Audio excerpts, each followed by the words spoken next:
நம்மில் பலர் நினைப்பதைப் போல அல்லாஹ் பாவங்களை மன்னிப்பான், பாவம் செய்து கொண்டே இருக்கலாம். யா அஹி யா உக்தி, அல்லாஹ்வுடைய மகத்துவத்தை தரக்குறைவாக பார்க்காதே. அல்லாஹ் உன் பாவத்தை மன்னிப்பான். எந்த பாவம் செய்தாலும் அல்லாஹ் மன்னிப்பான். ஷிர்கை கூட மரணத்திற்கு முன்னால் தௌபா செய்தால் அல்லாஹ் மன்னிப்பான். ஆனால் அல்லாஹ்வை கேலியாக்குவதா?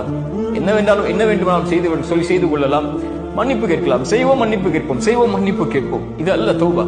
இது அல்ல அல்லாஹ்வுடைய மகத்துவத்தை பேணுதல். உள்ளத்தை தூய்மைப்படுத்துபவர்களை அல்லாஹ் நேசிக்கிறார். உங்களுக்கு தெரியுமா, சொர்க்கம் சுத்தமான பூமி. அந்த சுத்தமான பூமியில் சுத்தமான உள்ளத்தை உடையவர்கள் மட்டும்தான் நுழைய முடியும். இந்த கூட்டத்தை உடையவர்கள் மட்டும்தான் நுழைய முடியும்.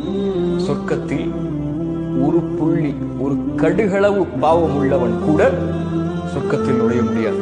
சொர்க்கம் சுத்தமானவர்கள், தூய்மையானவர்கள், உண்மையாளர்கள், நபிமார்கள், நல்லவர்கள், அல்லாஹ்வுடைய இறைநேசர்கள், தூய்மையில் மேலானவர்கள் வாழக்கூடிய பூமி. அங்கே பாவங்களுக்கு அனுமதி கிடையாது.